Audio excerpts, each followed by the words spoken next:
There we go. So before we start, I would just like to share with you all the agenda for today's meeting. And I will do so here. So first, you will be welcomed by the chair of the Children and Youth Network, Daniel Kropp from Learning for Wellbeing. Then I will provide you with a brief overview of what this peer learning is about and why we're doing it. Then we will be having a presentation of colleagues from Calouste Gulbenkian Foundation on how to develop a youth advisory board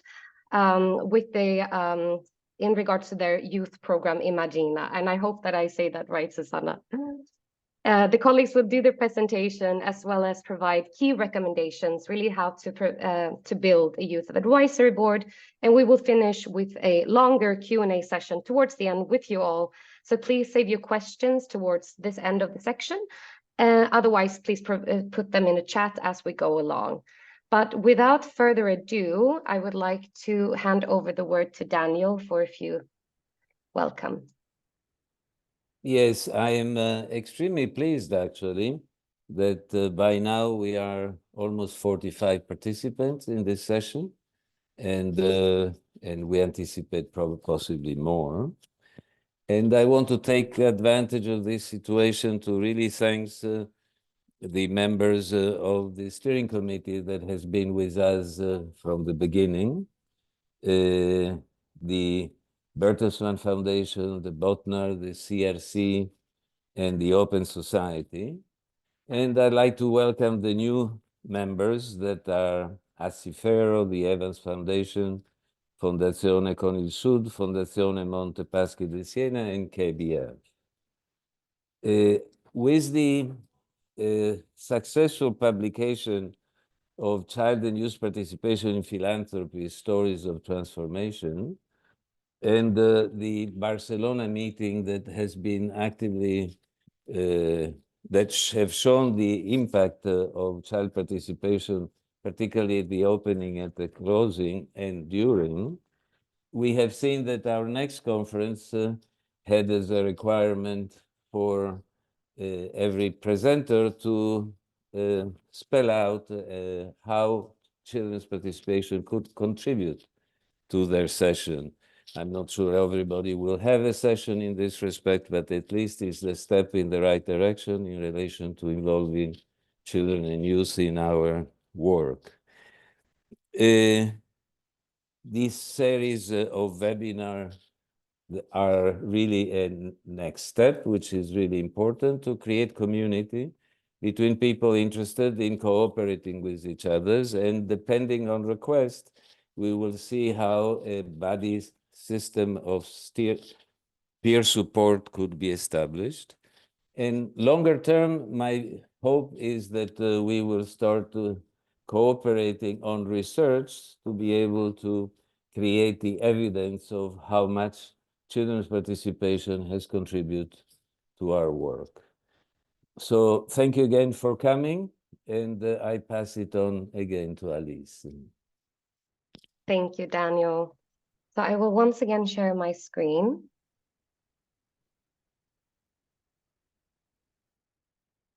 So very briefly, so before handing over to our Module 1 leaders, I wish to provide you a brief explanation of what this journey is about and why we're doing it.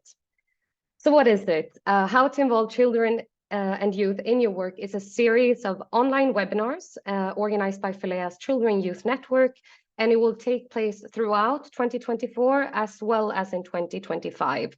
And it will be led by different foundations and organizations with different forms of experiences working with children and youth, either through programs, research, and much more. And the aim is really to advance youth inclusion in the work of foundations by providing clear pathways and tools based upon examples and case studies to implement with their own work. So this is really what this peer learning is about. And we are organizing it because the network of children and youth also wishes to encourage meaningful youth participation and has really expressed a wish to respond to the increasing need to transform philanthropic practices and shift power dynamics by initiating collaborative processes with peer learning really at its heart, and youth participation. So this learning journey really is a step in that direction. And to do so, we want to do it in a very concrete and meaningful and impactful way. So this is supposed to be really tools that everyone can try to use within their organizations. And I will stop sharing my screen here now. So this is just a brief display of what the aim is and what we can expect going ahead. And I will now give over the floor to our Module 1 leaders, which we're very excited about. Susana Gomez da Silva, as well as Daniela Vietas from Calouste Gulbenkian Foundation, and Carolina Almeida, who's here from the youth program Imaginina. So for the presentation, I will give you the floor. Thanks so much, Alice. I will start by sharing my screen.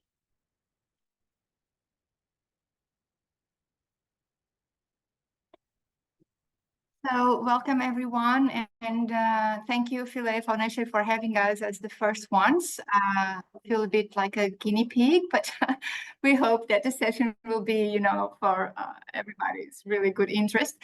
So my name is Susana Gomes da Silva, and I'm here with Daniela Vietas, and we both work at the Education Department at Modern Arts Center, which is part of the Gulbenkian Foundation. The Gulbenkian Foundation is a philanthropic foundation, but it's also, it works also as a cultural venue, which has different assets. It has 2 different museums. It has also a music season with its own orchestra and choir. And it has an heritage center, which is the building itself, which was classified some years ago, and a beautiful garden. So we are with the Modern Arts Center, which is one of the museums. And this whole experience that we are going to share with you and hopefully create a step-by-step module for the ones who are interested in youth councils is with the Modern Arts Center. Although I must say that it's now becoming an example for the rest of the foundation, and maybe other areas of the foundation would just take this example and turn it into practice also. So I must say that oops, what is happening? It's not changing. Okay, maybe you have to stop sharing and share the other one. Maybe I should stop share. Do you want to do that? Okay, so I will start by saying that the Modern Arts Center at the present moment is under structural works. And it will reopen only in September this year. So 20th of September, you are all invited. And so, the Modern Arts Center kind of took this opportunity. We are closed for 4 years now. And we took this opportunity to think and review some of our core values, not only the mission and vision, but also the whole way we think about programming. So this moment, this present moment, by being closed for this construction work, it's been seen as an opportunity for renovation. And all the strategic plan for 2023-2027 is already becoming a new vision of what should be our role, not only in Portugal and especially in Lisbon, where we are situated, but also our relationship with our audiences. And it changed specifically our relationship with the young audiences. So one of the key aspects of our new mission is to reinforce the idea that we are here as an arts center to unlock the transformational power of the arts individually and societally. So the new CAM will be focusing more and more into the issues that currently affect us as a society, thinking about our civic role also in the times we are living. And this also has to do with the new revision of the whole Gulbenkian Foundation strategy and plan that has done a revision for the same 5 years, so 23 to 27, with a new president, that put equity and sustainability as our core values. So everything we do now is aligned with these 2 axes.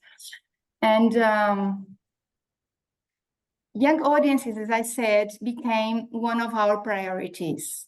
Not only because, as usual in cultural venues, they are quite absent as voluntary users. And I say this because if you think about organized things or, the traditional organized tours for museums, usually they come, but they come by the end of someone. They come with a school or they came with a university.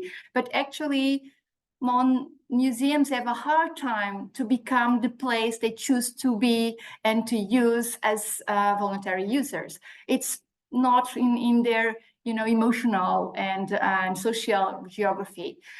But this is only thinking about young audiences as users. And when we say that we have young audiences as a priority, is also because we think that we need to rethink completely our relationship with them and just make them be part of our making decision. And so when I say young audiences as a priority, is either as users, but either as sharing this stage of the ones who program, but also the ones who make the decisions. And this again reinforces this idea that arts institutions have a really important responsibility in the exercise of democracy and citizenship, especially in the times we are living, where democracy is threatened in so many ways. And we believe that we can do this better if we focus and we trust more on the participatory projects. And by participatory, we mean the ones where people can share the space of making decisions, but also the ones where we can create a collaboration that sometimes it's outside of the museum, so reaching other communities. So in this sense, Imagina is responding to all of these. Imagina actually is not only the youth council we're going to use as an example for the session today, but it's a platform where we gather different sorts of cultural programming for the young and with the young. Meaning by this that we have different approaches to the role that the youth can play in our offer. Actually, it started in 2020 with a European program, and it was a pilot trying to put the youngsters into the role of the programmers, so sharing the programming system. But it evolved in a way that now becomes a platform where we can experiment different approaches. And the three ones currently are creating spaces like the Youth Imagination Lab, where youngsters have the opportunity to experiment in a safe space, space for reflection, debate, and transformation, and mainly through fiction. So we always invite an artist, and we work with artists as leading the process, and use fiction as a tool to reimagine other futures, but also to make a reflection from where we come from and where we want to go. And actually is a real experimentation space where you have no pressure of a final product. We found out lately that the youngsters usually asks for not the institutions like we are, now foundations, but usually when they engage in associations or in other kinds of cultural venues, they engage with ones that give them this kind of experience. And so we thought that maybe as a foundation, because we have other means, we could be such a space also. But also, the other thing that happens in Imagina is co-programming moments. So sharing the political role of the programming and making questions through programming. And so far, we've done several different experiments, either long ones, either short ones, sometimes fast experimenting, so we can give, quick responses to our programmers. But this year, well, actually last year, but we work as a season, we started a new pilot. And we are going to share with you, although we know that we didn't end the process yet, so we are still in the middle of it. And we will share all the stages we've gone through until we finally decide on this structure. And this structure of a youth advisory group came from the conclusions of some of those other experiments, because although we were working with the youngsters on programming or on experimenting. Actually, we were creating some auscultation processes, and we couldn't be, deaf to what they were saying in all of these projects. And in the end, most of them just said, well, nothing about me without me. This was just the main thing. So actually, we thought we need to go a step further, and we need to create another project where the young people can actually be in the place of an advisory group and influence the strategy of the Modern Arts Center. By talking about youth, we can just think youth can mean so many things. We are meaning people over 18. So all the programming I've been talking about until now is from 18 to 25. But for this youth advisory group, we decided to go a bit higher in age range. And our advisory group is youngsters from 20 to 28-year-olds. Okay, so how did we do it, and how we think could be an approach to this? We'll pass to Daniela. Okay, first of all, I also want to introduce you Carolina Almeida. She's with us and she belongs to this youth advisory group. So she will also interview in this meeting, and in the end she will also available to answer your questions as from her point of view as a young woman that belongs to the youth advisory group. So for this presentation, but you introduce myself. Well, Daniela is the manager of the project, Okay. and she actually was on this role managing all the youth programming we have. So, okay, thank you, Susanna. So when we start to think about this youth advisory group, and we choose some things here to in this step by step in plan and prepare.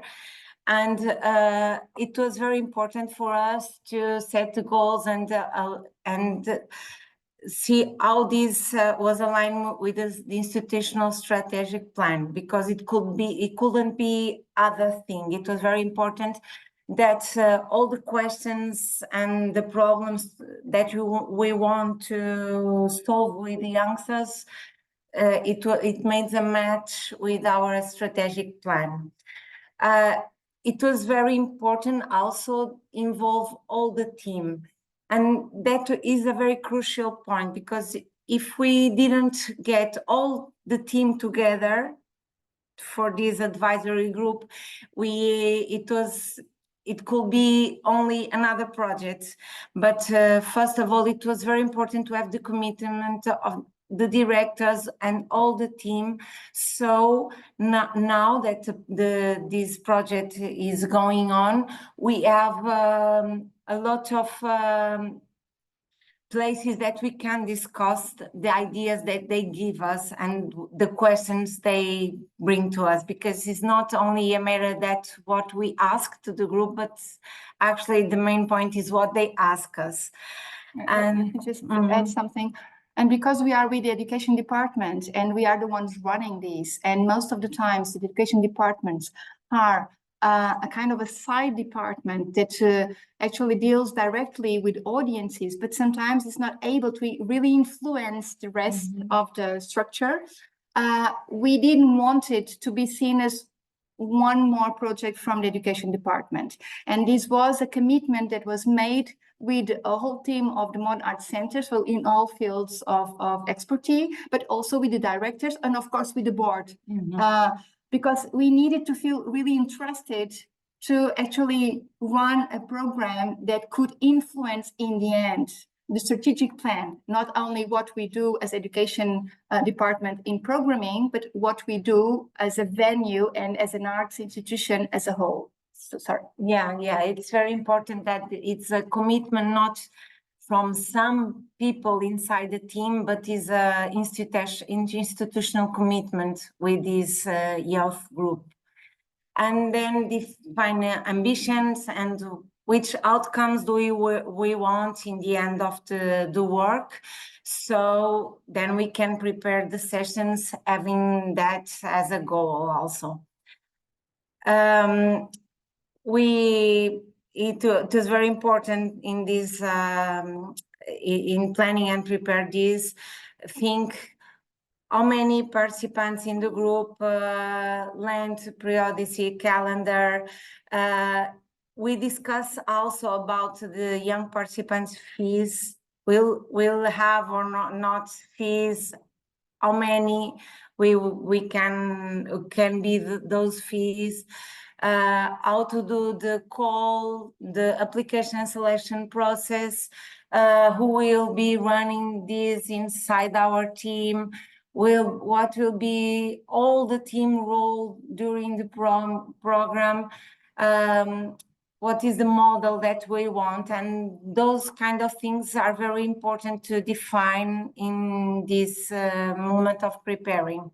In our case, for instance, it was crucial that we could hire someone to manage all the youth programming, because we realized that what we were ambitioning was wider enough for us to have this need. And so Daniela, for instance, came into the team because of this. So assessing what you have and what you really want to as an outcome in the end will be crucial to define the model of the working model.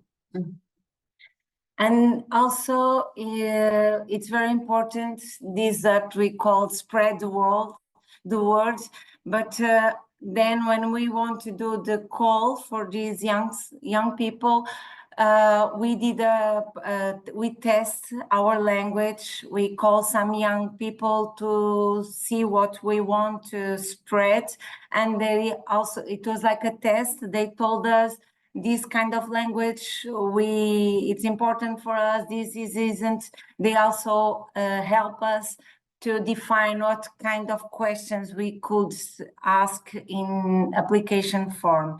So it was it made difference that we test the call before we spread it. And the open call, what was for us the must-have information that we believe make the difference when we did this open call. And we put the goal of the young advisory group. We explain exactly the age range, 20 to 28 in our case, the number of members. We were looking for 9 young people, so that was very clear in the open call.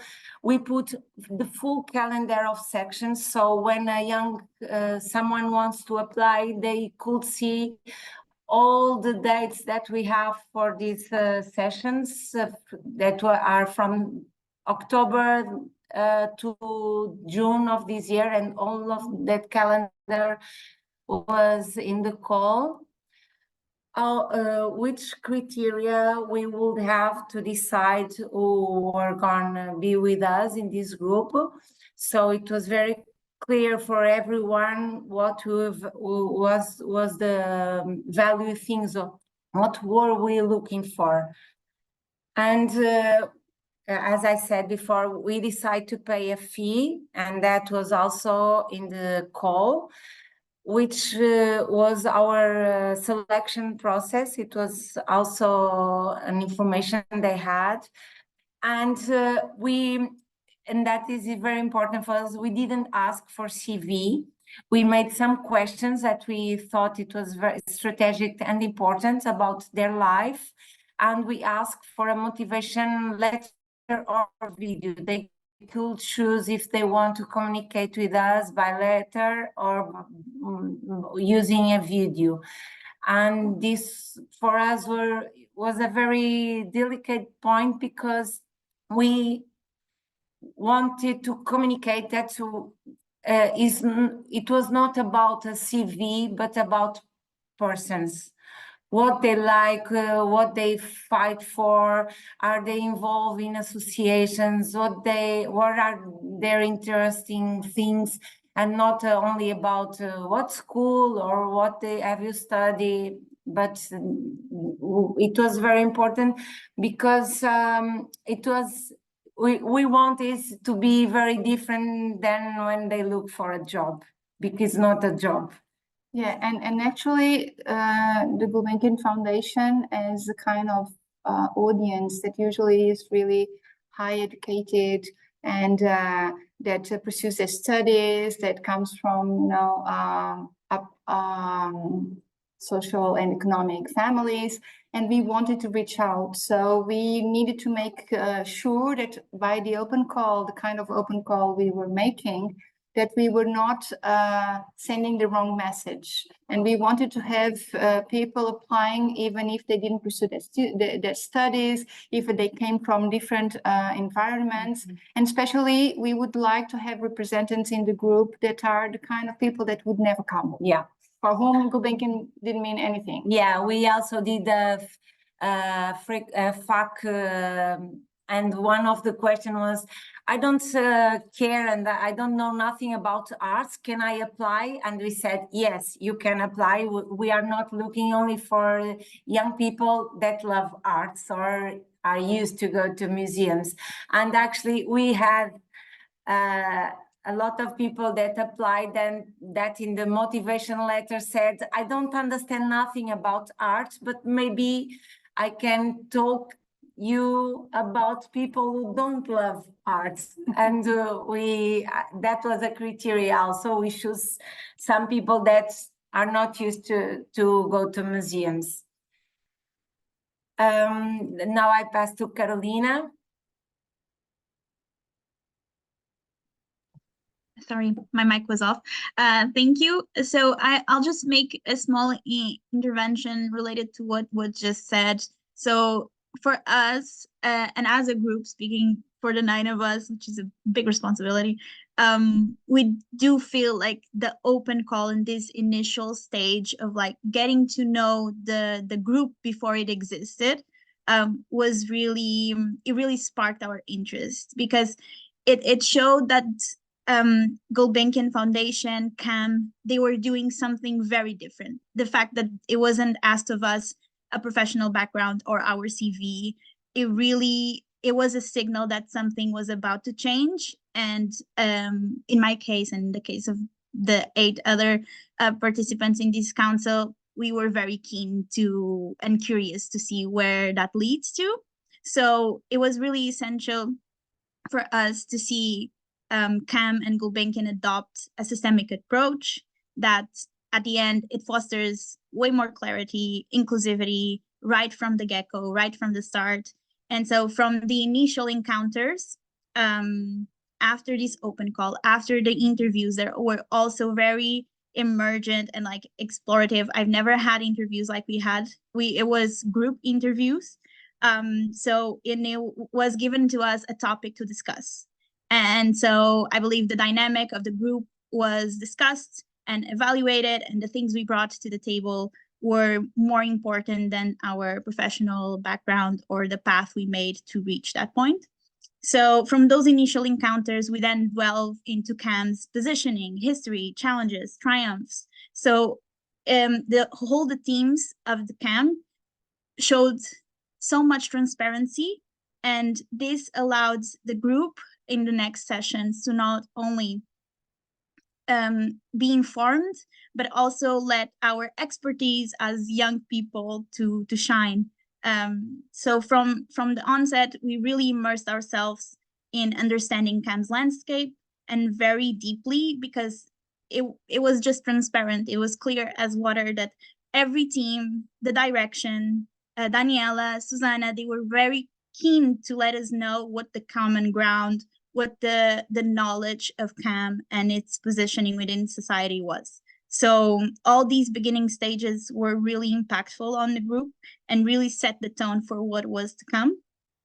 So it just showed that there was a deep commitment displayed by CAM and ourselves as a group that then reflected this willingness to connect and make a intergenerational shift towards challenging the norms of society, aiming for better futures, for better cultural centers. And so we were all very interested in bringing these positive futures into play and embracing a systemic approach, positive impact, and just mutual understanding. It was very clear that we were just very open to dialogues.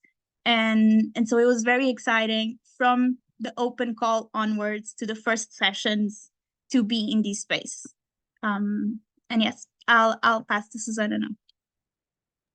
Thank you, Carolina. Actually, the open call, which was also tested somehow with the youngsters we were already working with, also stated all the criteria, and so it helped in all the selection process. And this is something that can be really hard.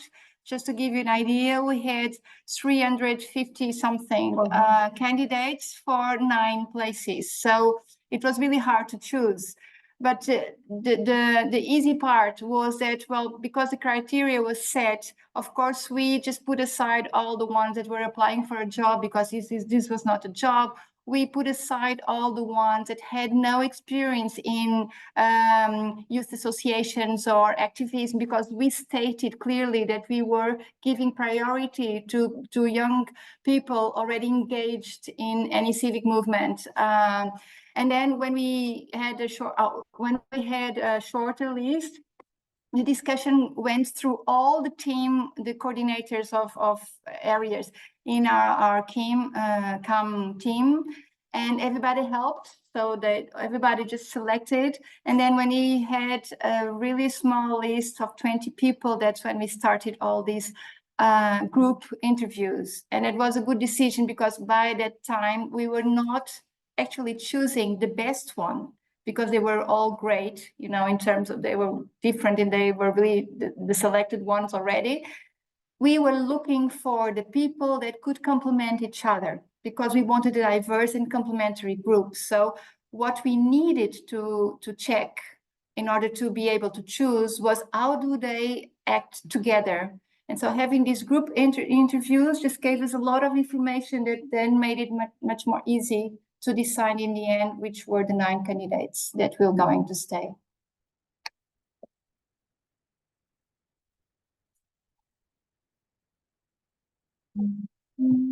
Oops, Sorry, technical problem. I don't know what is happening. Okay.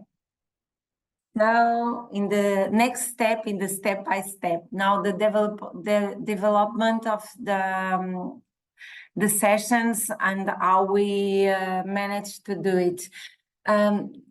First thing, we decided that in these sessions, they can be with all working camp are in a session with the group.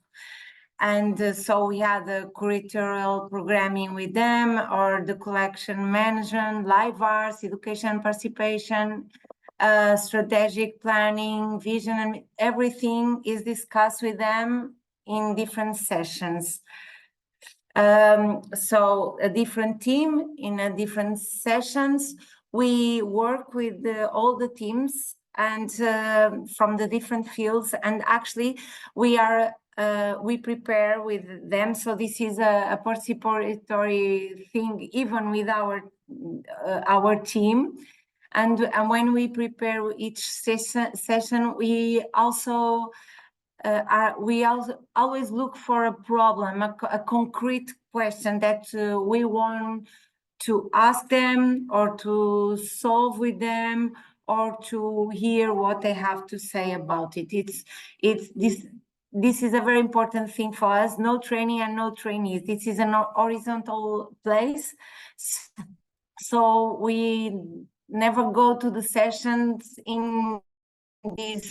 We are now teach these young people. It's not about this. They are the expertise about what we need. That is to know what young people think. So they are the expertise.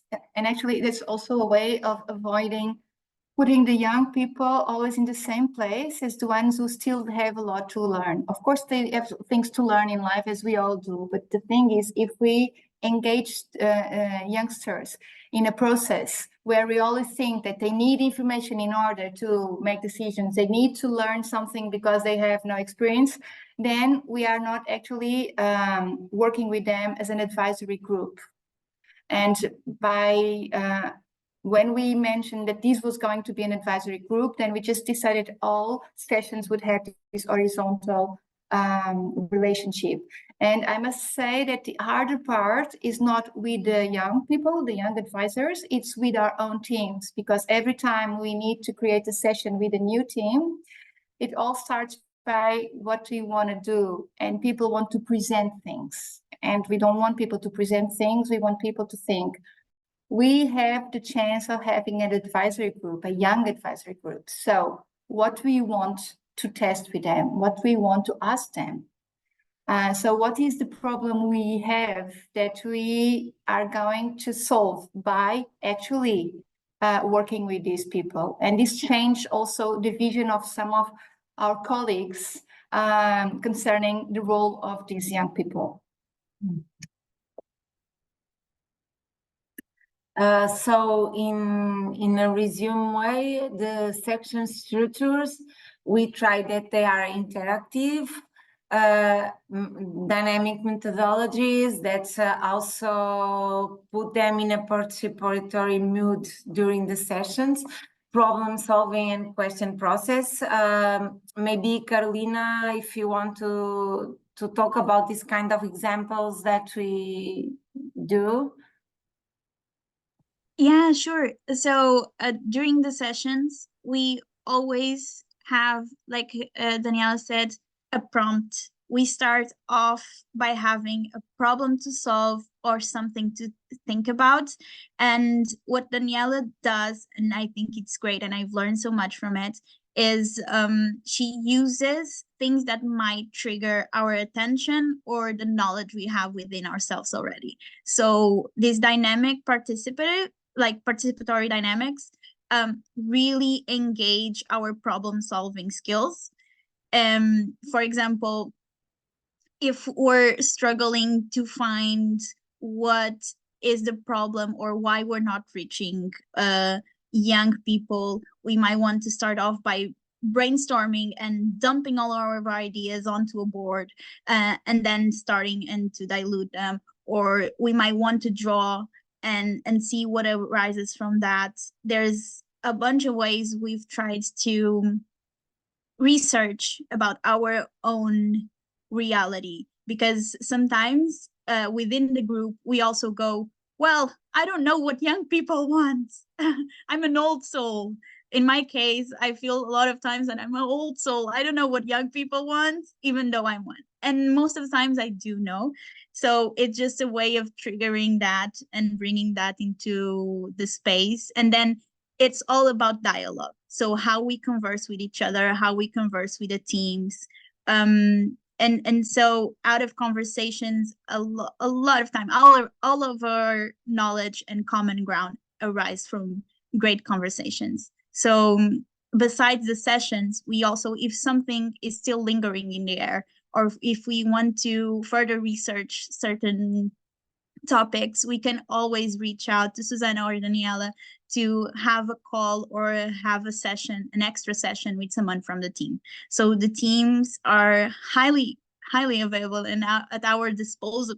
So we can like just talk with them and just solve it together. And even for our own, like it happened to me that I was doing at the same time as this project, another one with the database. And so for the digital collection of Gulbenkian, we had a team coming, and that team was in charge of the collection, the showcase of the collection online. So I was very interested on how they organize information. So I scheduled a meeting with one of their team members, and it was incredibly insightful, and we learn from each other, and databases are hard.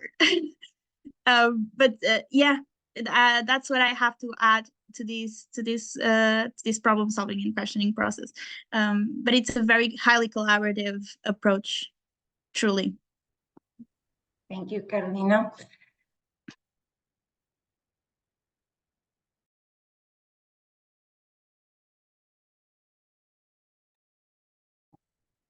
Every time it's a long time without doing anything, it will do this. Okay, so also Oh. also during the sessions we have real case, so we don't work in an hypothetical thing or in a past thing. It's something that we want to think of now. With these hands-on, minds-on, hearts-on, we work, we think, and we stay in love about it. So it's something, it's still always something about these persons. And we do this methodology to promote critique. We are not afraid, or I believe we are not afraid what they can also say us. And that was, we put this example because the collection acquisition policy was something that they really ask us about it. And it's now it's one of the big point of this group with CAM, and we are still discussing about the things they put on the table for us about this. And Carolina already talked about that they can ask us to be extra sessions with particular persons from our team, and we have this practice of creating small groups or task force with CAMS professionals to work in specific things. Maybe sometimes it's about their personal interests, and sometimes it's we ask specific someone to work with us in specific questions after a session with everyone.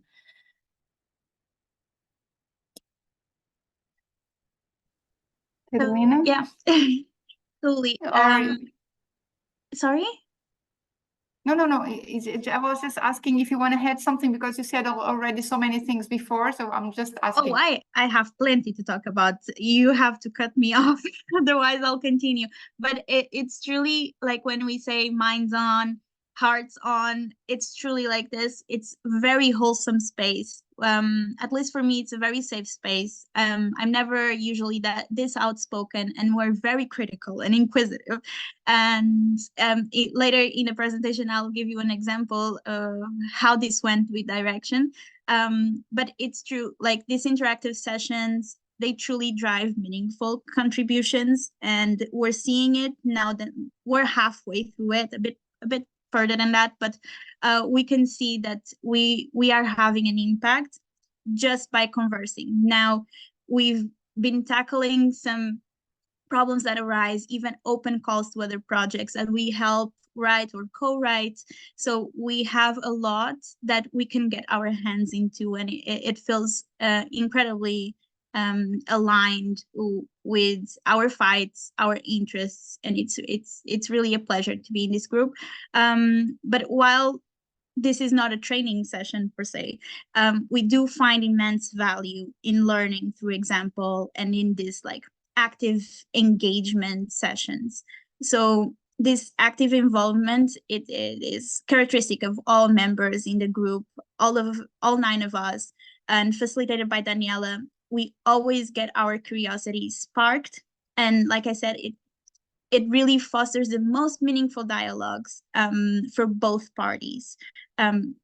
This also comes along with embracing diversity, because we're 9, but we're so different between each other, from backgrounds to origins, ethics, everything. So it is really important to be open and to reach a consensus in this complexity, to welcome subjectivity. It can be hard, but we're truly, by this stage, we're already building a network of collaboration, and we already know how to move within this group and how to make our points reach, how to have space to talk and also to listen.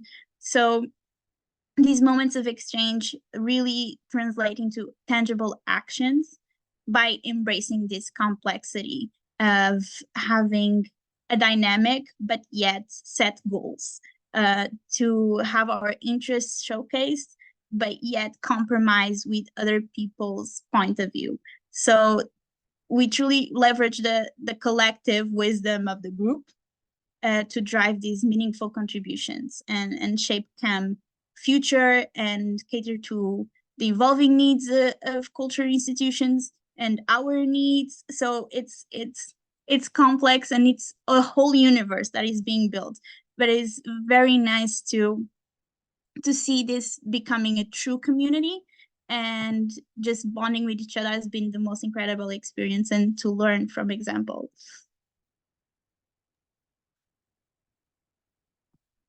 And that's it. Yes, so which outcomes are, because we are still in the middle of the process, but which outcomes do we think in the end we'll have?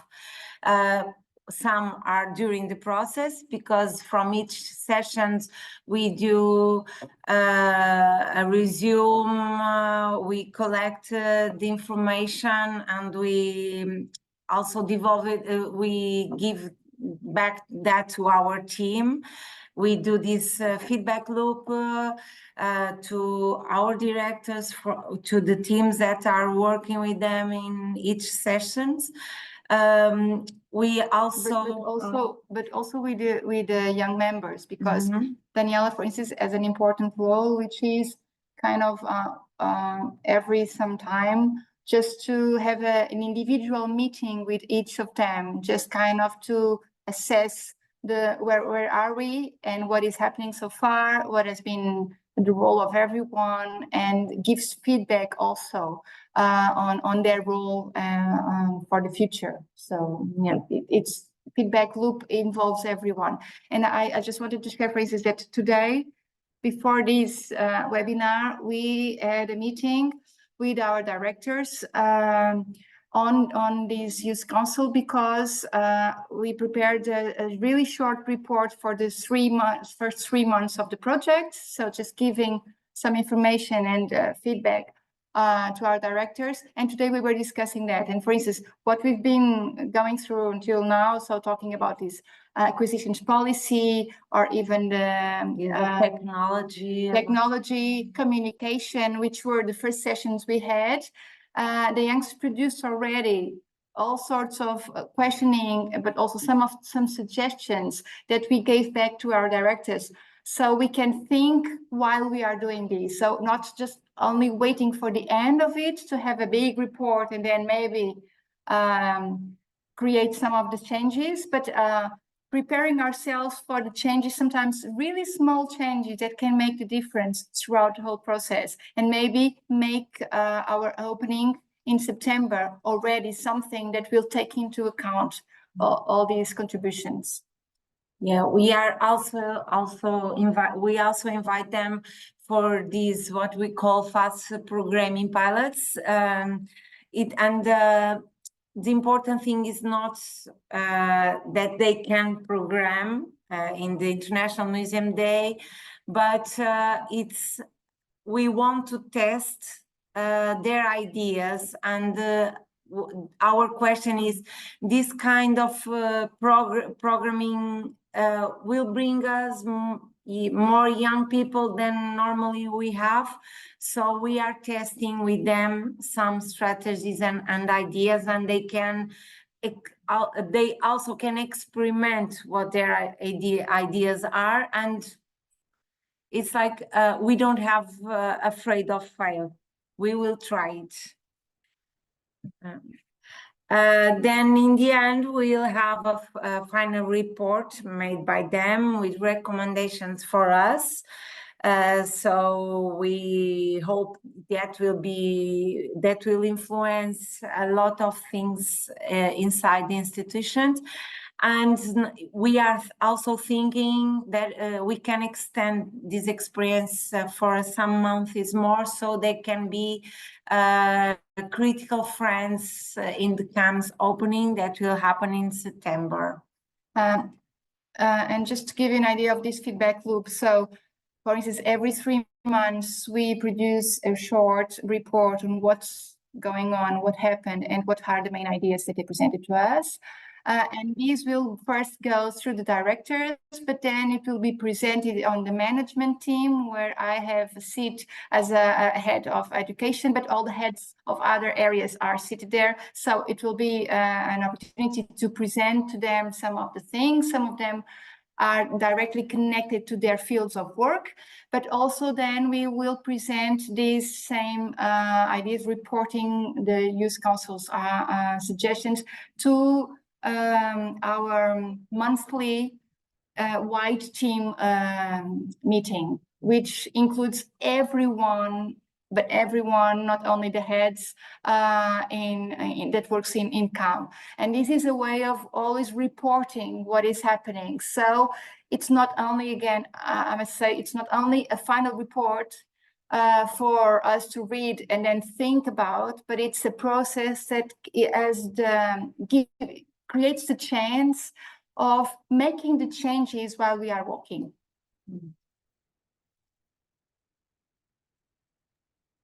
So just to finish up, I would intervene with what actually it is like to have a session, or an example of one. One example I would like to bring, because we've mentioned the strategic plan 2023-2027. This, after a run over of the positioning, history, triumphs and challenges of CAM, all throughout those sessions, a final one that felt a closure to that initial chapter was, I could say, maybe a homework, something we took home to think about in groups. And we always have different groups. We never stay in the same group. It always changes. But for that group, we were discussing the measures and the ideas on the strategic plan. That those questions we had and those notes we had, the editing we would like to do as a younger generation, we all wrote down and proposed it to the next session. And the next session we had was with direction. So the direction sat down with us, the whole group, and reviewed our editing of those measures for the strategic plan. So that was a session that it really sparks a lot of memories, because we were all sat down at that table discussing with the direction how the future of CAM and its plan could look like. So we had a lot of ideas, and we promptly showcased them, all of them. We were highly critical and inquisitive. We didn't hold back at all. And the direction was super kind enough to listen to us and to welcome our ideas and explain why some measurements were made, why some details were there, why and what was going on for that example, for that thing to be important for the future of CAM. So that really stuck with me, and again, it showcases the openness to listen to the council, but also the actions willing to take to change and welcome this younger generations. So that was one of our sessions, and after that we had a lot of other sessions that were incredibly interesting, with different teams presenting to us a diversity of problems, like from communication to marketing to how people see and access the collection online, to programs they're partnering up with European, for example, with Bauhaus. So it was just a sample of what these sessions are looking like, and I'm so excited for the future, because we really see this coming to fruition in a beautiful way. So yeah, Thank you.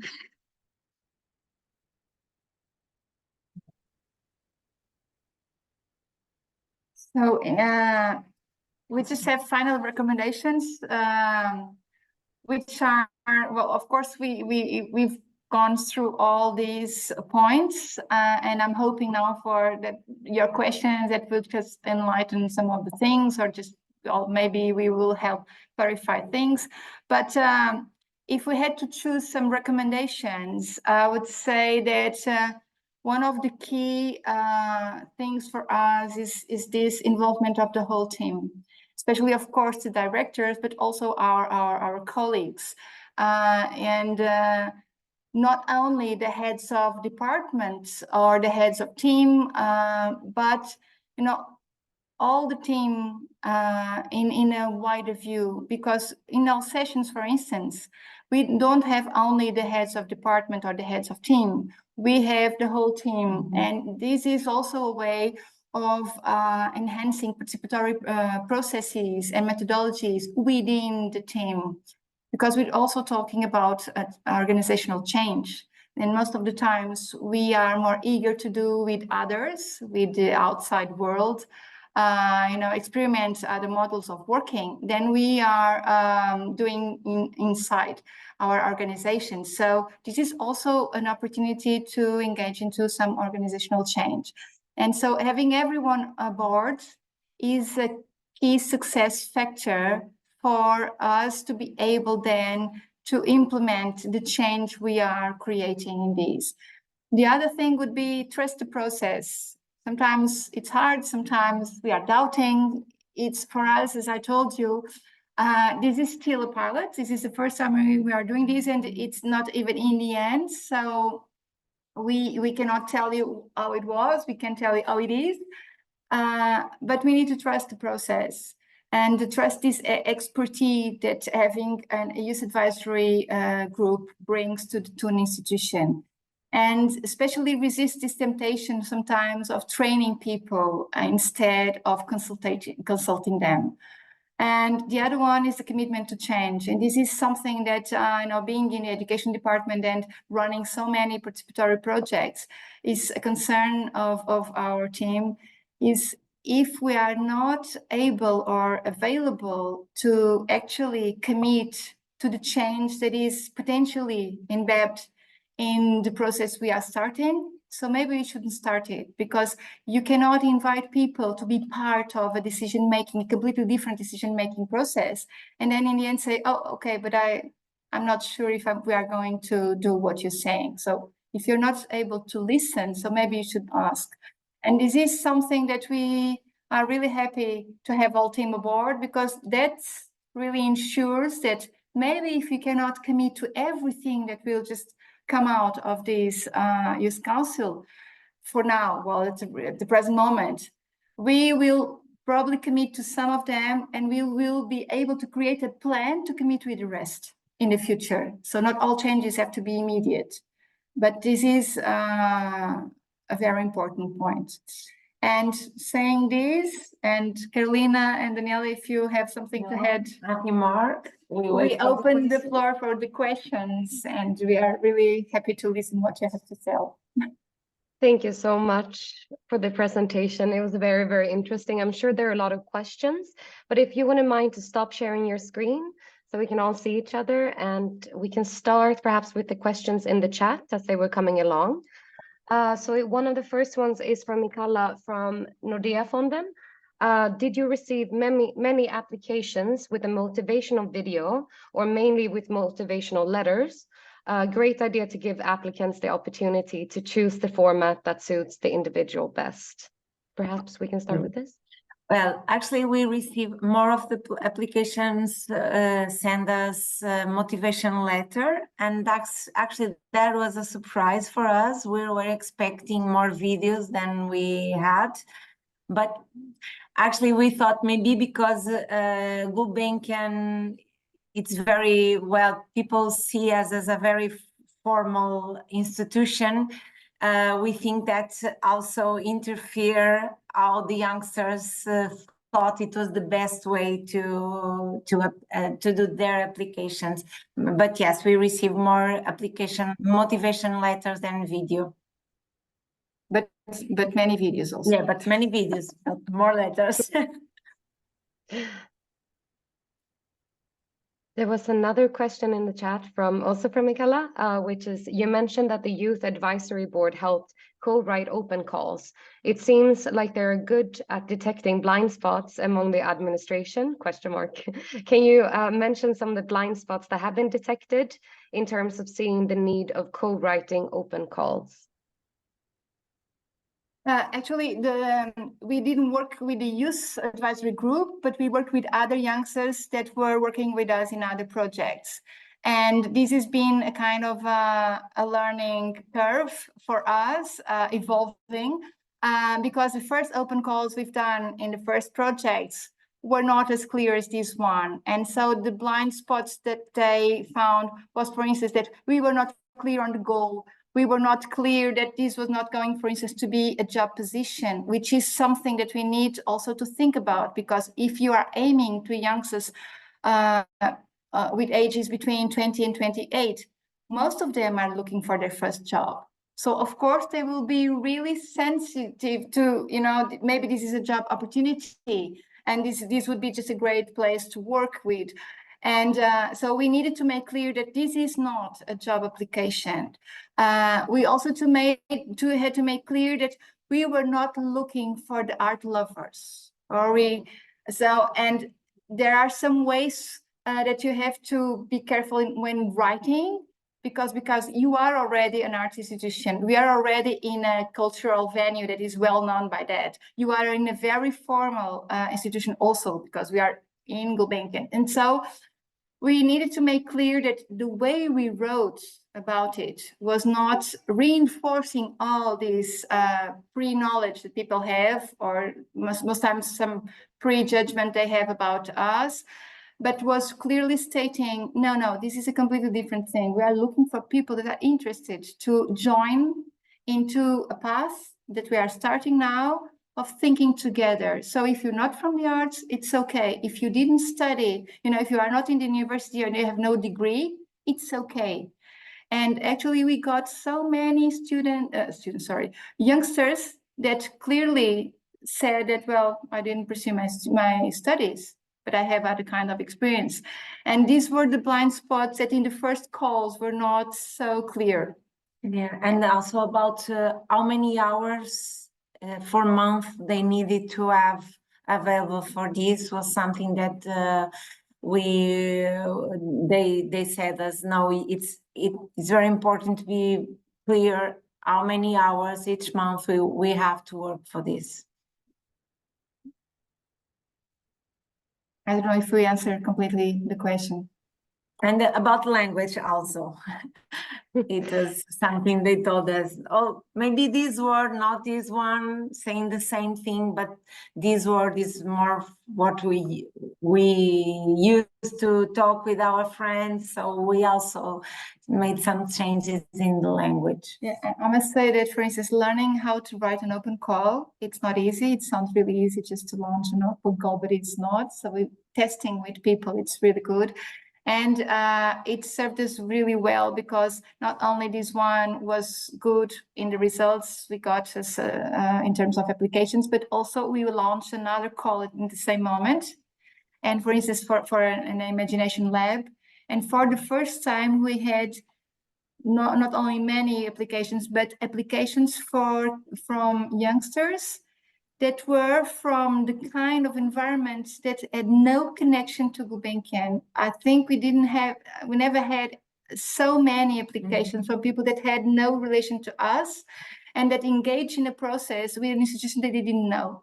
Yeah. And this was because I think we learned how to put things in a way that we can reach, people that are not engaged already. Yeah, because it was something very curious that when I sent an email saying, We receive your application. We want to know you better. Can you come here to an interview? I have some answers that, yes, thank you, that I can go there, but please tell me, where are you? What's your address? I don't know where is Gulbenkian. So it was someone that never came here before. It was very good. Thank you. I think you almost have at least answered the question from Saida. She's from King Badwan Foundation, and she's also on the steering committee of the Children and Youth. She asked a question to clarify. All of the members of the Young Advisory Group are fine members, and almost all are highly educated. To what extent are youngsters with a non-formal education considered?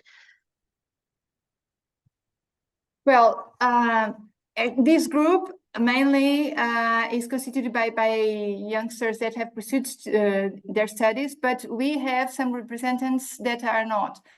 And one of the reasons we have so many with higher students is just because we needed complementarity, not because they studied, but because they came from completely different fields. I myself, for instance, that it was hard to choose because we needed, for instance, to have representatives of people that had no connection with us because they completely decided to do a different thing with their lives. So they didn't study, they have no connection to us, although they have a connection with the arts. And for instance, we have one of the members is an artist, but is one of the members that have that didn't go to university, for instance, and is one of the representatives that most of the times brings this question that the education system doesn't relate well with the bad students, the ones who don't perform, accordingly, and that how he felt all the time that he was putting behind or just aside because he couldn't fit in the system. But for instance, we also had to choose people that were really highly qualified, but they came from a completely different background. One of the members, for instance, is from aerospatial engineering, and he presented himself as being an asset for this youth advisory group because he considered himself an experienced audience. The ones that never go to museums, the ones that never go to art, they find it interesting, and he could go, but none of his friends go. So, and this was also something that we need to take into account. So it's not only how can we address the ones that are outside the formal education system, and that was the question, but also when you have so many applications, what kind of other characteristics of the person, of the profile of that candidate that you really think it's a better asset for the rest of the group. But I must say that, yes, it's true. Maybe we cannot reach as many people that are outside of the formal system, educational system, as we could, although in these 350 something, there were many. But with the other project, for instance, we reached those people. So, as I told you, this is still a pilot, so maybe we will need to learn from this process. But I believe that in this case, that was not the main reason why the final group is constituted mainly by youngsters that have pursued their studies.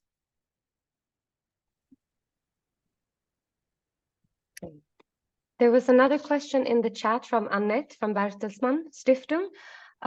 She asked one question regarding the choice of age. Why only young people elder than 18 years old and not younger? Did you try to involve younger people and their perspectives by group discussions, etc.? Actually, this will be our next step. We are planning next year to start a group, conversational group for younger than 18-year-old.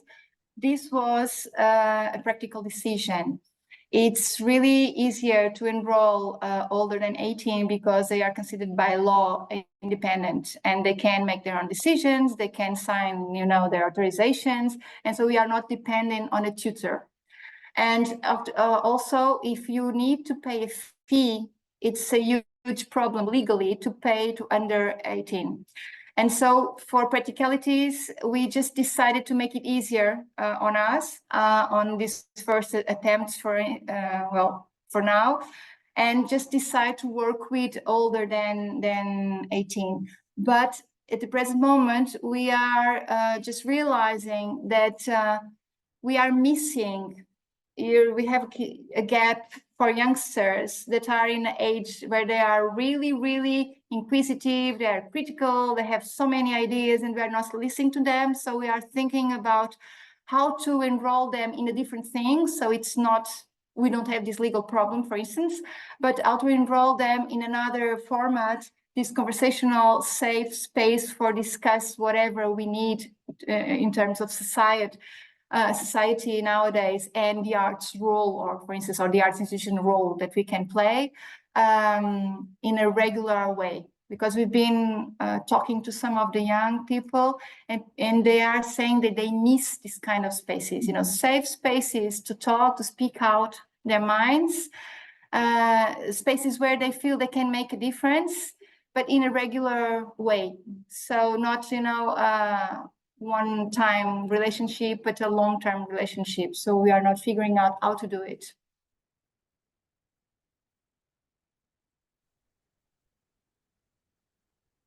Let's see. James from XP also had a question in the chat for you. How long is the term of office? So sorry. How long is the term of office? James, if you would like to come in, okay, and clarify. How long is the term?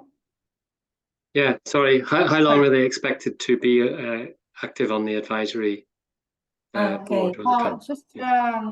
Actually, it's 10 months, but we are extending this for a full year, and then we will stop, and maybe next year we will start with another advisory group, not a young one, but we are just assessing with the rest of the team what could be the group that we think that we need to listen to now. But they will be in these 10 months until the final report, and then extra 3 months as we said, critical friends.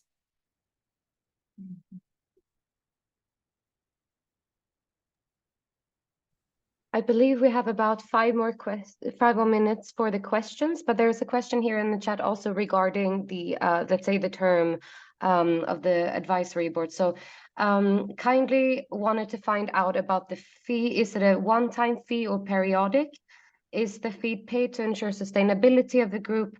How long will the group function? You explained the time just now. And does the group have a structure like a chairperson, etc.? Thank you. One of the questions. Well, they don't have a chairperson. Well, you mean representing them? I presume that's what they meaning, yes. Yeah. Well, we always work with as a group.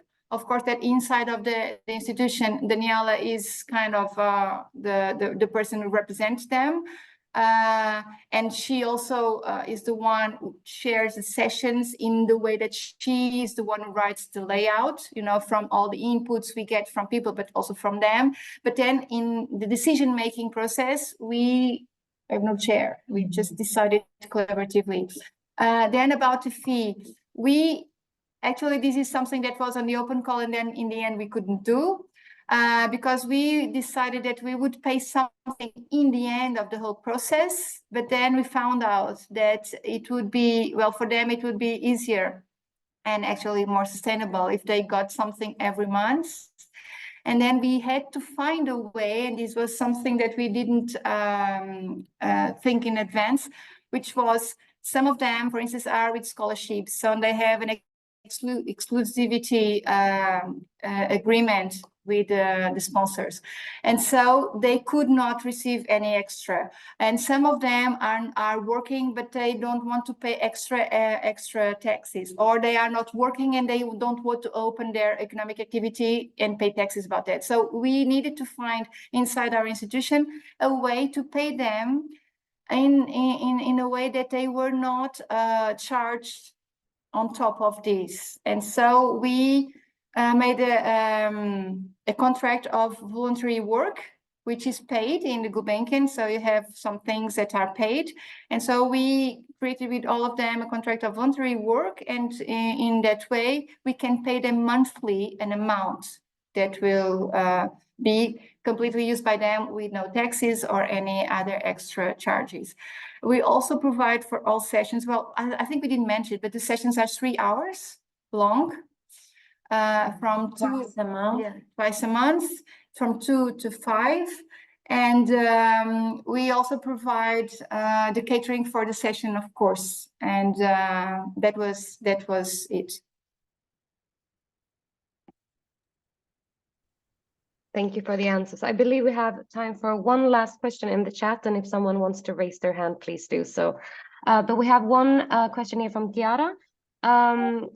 2 questions I would like to add. Is any member of the AB a person with disability, particularly intellectual disability? And if so, do you enable, support their participation? Second, how much time is asked to the members to dedicate? Well, you just answered that was twice a month, 3 hours.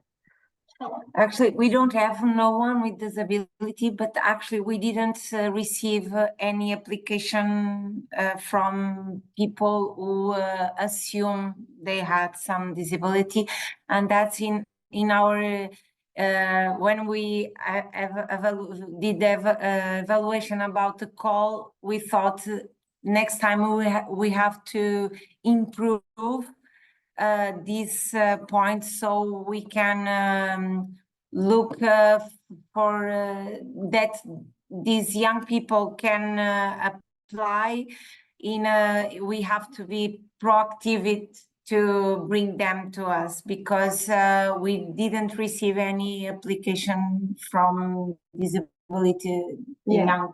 And actually that is something that we need to, well, we have some consultation groups on disability and on audiences with special characteristics or different characteristics. And we have in our department, education department, we have a whole area of programming dedicated to this. And we realize that maybe we need to be ourselves more clear, stating that we welcome this kind of applications, because probably by just reading the open call, people with disability didn't feel this is for me. So maybe we need to state clearly that we welcome this. So I think we have time for a few more questions. I don't see any more in the chat, so if anyone wants to raise their hand.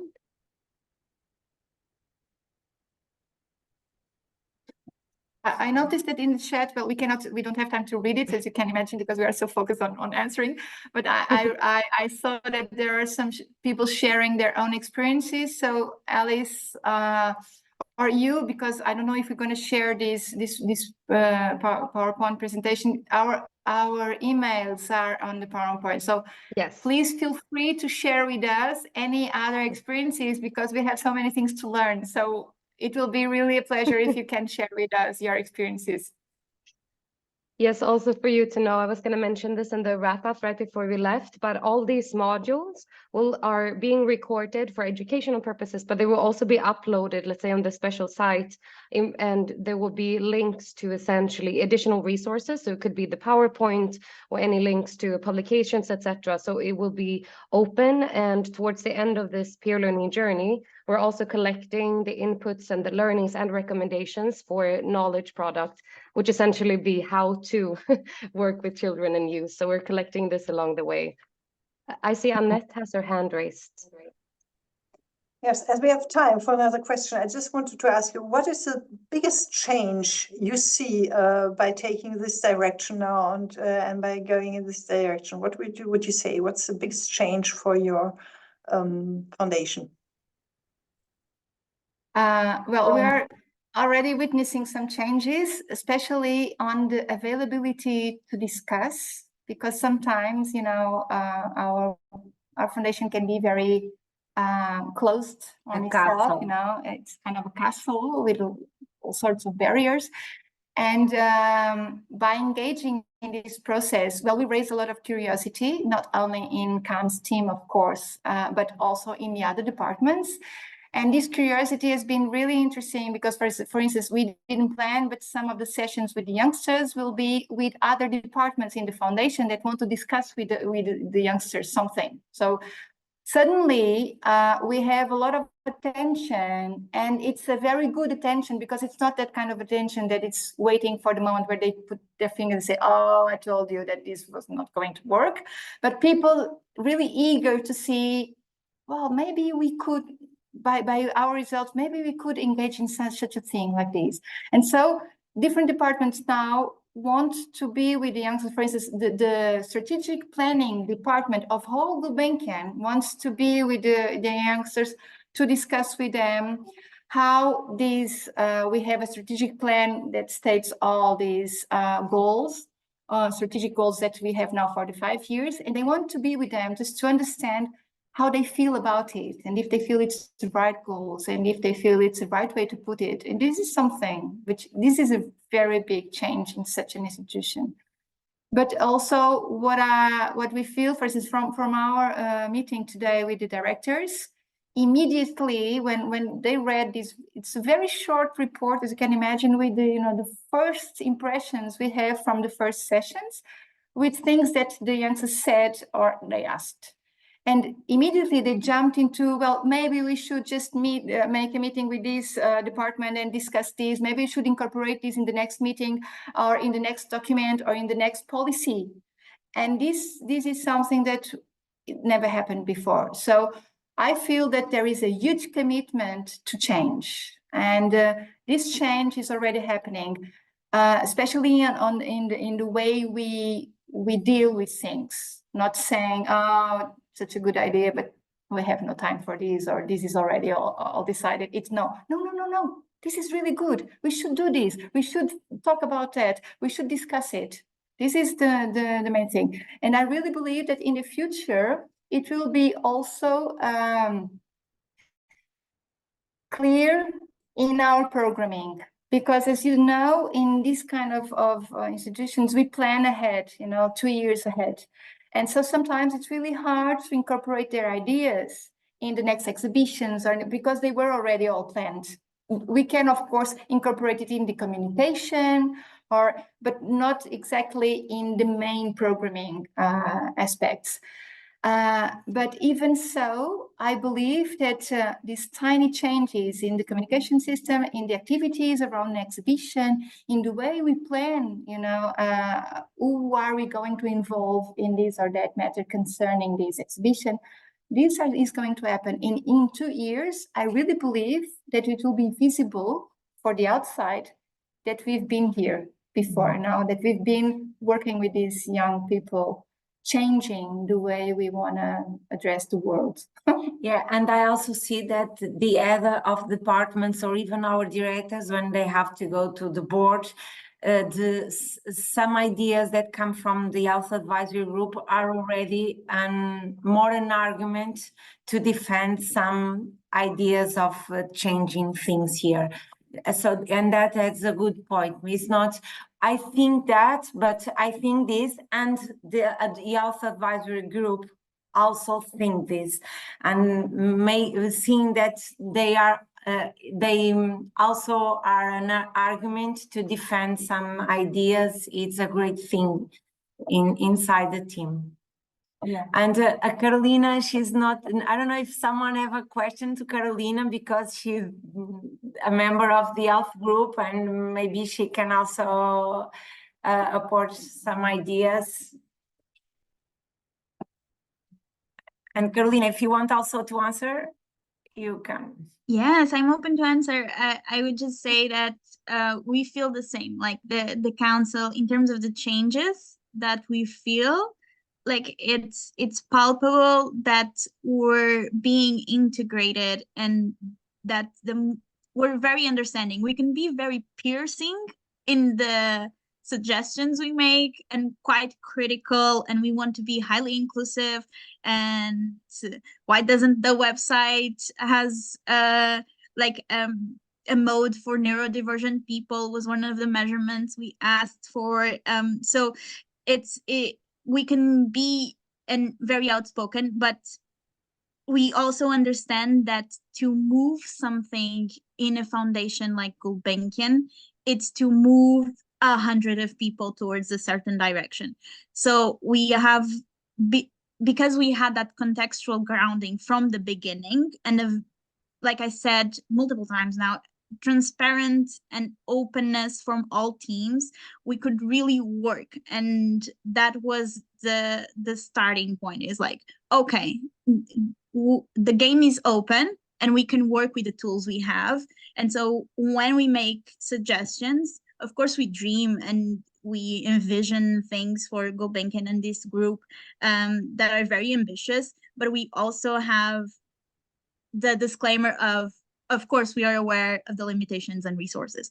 But these changes and iterations are really, really felt because everyone in the team, like Susanna said, and they're very keen to embrace our suggestions. And most often they were like, I thought about this a couple weeks ago. I brought this to a meeting and now I can say that you agree with me, which is great. So there's always that. And yeah, it's just great to see it and be part of it. Thank you so much. So let me just add something, because there is one person also in this room, Beatriz Sarmento. And she is not part of the Youth Council, but she is another young person that actually decided to choose the young advisory group as a subject for her master thesis. So it was a very good chance for us to have someone independent, but also young. So it's another view of it, conducting some research and evaluation about the project. So in the end, we not only are going to have the report of the Youth Council, but hopefully this research work from Beatriz will also give some insights from the process. So this was another way of incorporating young voices and visions into the process.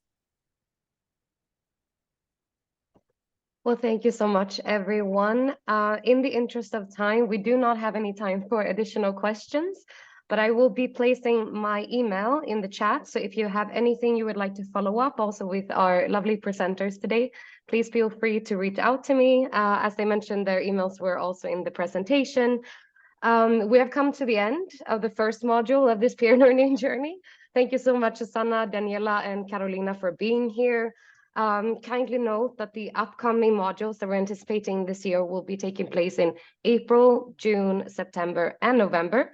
So please keep an eye out on your inboxes for more information, because that will follow very soon.